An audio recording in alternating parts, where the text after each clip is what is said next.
Right, first off, for people that don't know you, could you just introduce yourself and give us a little information about the style of music you play? My name's Rennie, this is Kev, and we're Forever Never, and we play melodic-driven metal, really, I suppose. Is it a simple explanation? Right, is there any bands that have heavily influenced the way you play, the style? Seven Us was one of my first proper hardcore bands that I really hardcore liked, you know. But we're quite diversely sort of influenced by obviously bands like Metallica and whatever. But outside of the metal genre, there's a lot of stuff that we're into, like drum and bass, soul, R&B, pop, everything really. So Michael Jackson was my first sort of singing idol that I had when I was 5, and yeah, I still listen to him now, pretty much at least once a week. Right, the band's been together almost 4 years, is that right? Yeah. How did it all get started? With this man here, which was lucky he walked in as we started. Bonds. Yeah. Bonds nightclub in Basildon. And we were both in bands that were doing alright, sort of in the local scene. And we'd never been to Bonds nightclub before, either of us. And we just both happened to be there with different people, like different parties. And he came over and he was like, what are you doing here? Like, what are you doing here? And then we started chatting, and that's basically how we got it started. He said he was looking for a new band, and he was looking for a bassist, and then we just took it from there, really. Yeah. Put some adverts out, and then we started getting the band together pretty much. It took about, that first time we met was actually like February 2003, and then we did our first gig with our first lineup in November 2004, so it took like 18 months to actually sort of come to fruition in the end. So it did take a while, but you know, it was worth it in the end. You're quite a well-known band in like the UK and the Essex area. Toured with bands such as Medina Lake, Panic Cell, and Stone Sour. What's been like your best experiences and why? Go first. Medina Lake was quite a high point. That was really good. Yeah, got to go to Europe. It's a really different gigging experience. Right, France and Germany. Got treated really nicely out there. But the venues well respected and that. Yeah. And Stone Sour was obviously amazing. Just to play to those sorts of numbers and stuff really did our profile a lot of good, especially with Manchester. We just played at Manchester last week, filmed it for our DVD, and I dare say that the Stone Sour tour and the following Breed 77 tour, they both probably helped us a lot in packing it out and having a good show. So yeah, those two definitely. Any bad experiences? Crushing our band this year, nearly dying. That was particularly bad. Being in a band is up and down all the time, really. So it's like you have your good times and you have your bad times, but whatever happens, you forget about everything when you're on stage and you're playing it for like half an hour, 45 minutes, an hour, whatever you're playing. The rest doesn't even matter, you know. So it's all good. So you've toured the east coast of America and gigs in Europe. How does gigging abroad fare different to back home? Well, it's cool. Yeah. The fact that you've written some music over here and you managed to take it like thousands of miles away, play to people out there, they're also like, it's really, really cool. Yeah, I mean, like, France was good just to practice to get my French going at school again.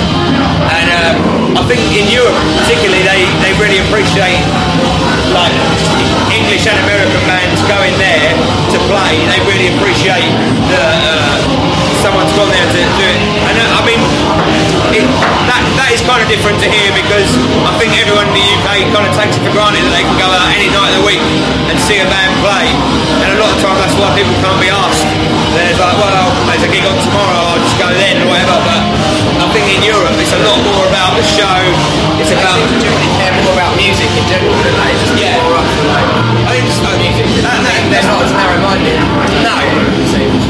That sounds like we're running UK down a little bit, but it's not. It's just that I think UK people know what they like and they stick to it, whereas Europe they've been brought up on a lot more sort of a diverse range of stuff, and you could quite happily have like a death metal band and something that's like emo rock at the same bill, and they don't really shit, they're just like, yeah, like whatever. They just like live shows.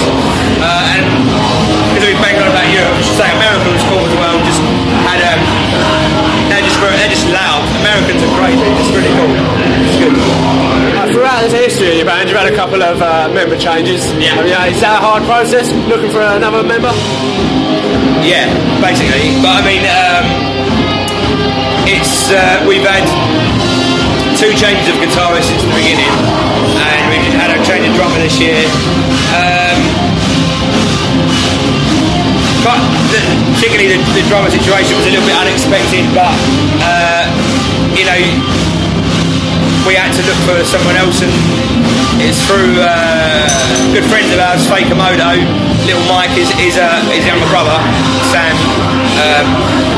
We'd always known he played drums, but we didn't know quite how fucking well he played drums, and tried him out, and that was all cool. And we tried out 12 drummers, and he was the first drummer we tried, and he was just like, he's better.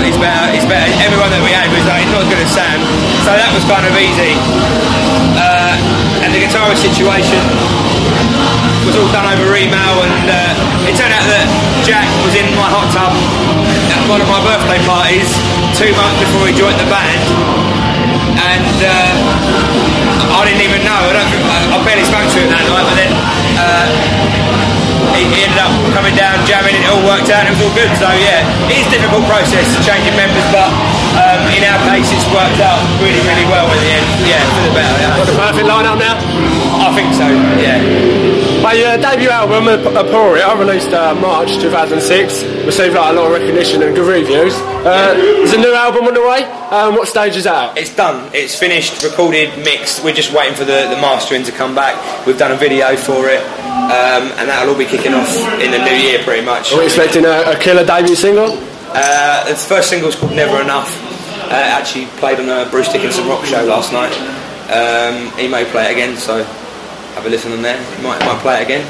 But yeah, that'll be. I think the video will be January time, and the album will be February or March time, depending on when everything else gets sorted out. So it's done. It's recorded and done, and the music's there. It's just it's out of our hands now. Yeah, we're just waiting for other stuff to get sorted out, and then it'll be unleashed on the unsuspecting public. Finally, as you may know, you're quite influential to like young people. Have you got any advice for people that want to be in a band as successful as yourself? Yeah, I just say enjoy it really, because a lot of people can get really dragged down about sort of either taking it too seriously or not taking it seriously. Some people don't take it seriously enough. Yeah, I'm talking about him actually.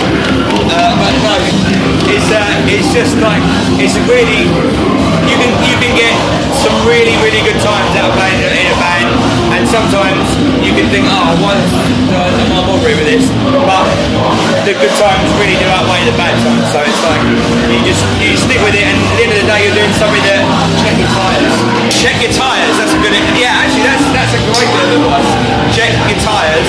If you've got a van and you're using a van, always check your tyre pressures, because we did it, and I think that's why we ended up spun over on the A12 nearly dead. I think that's inevitably why. Check your tyres. But yeah, a lot of people can get too hung up on just doing it. Enjoy it, fuck it. It's there to be enjoyed.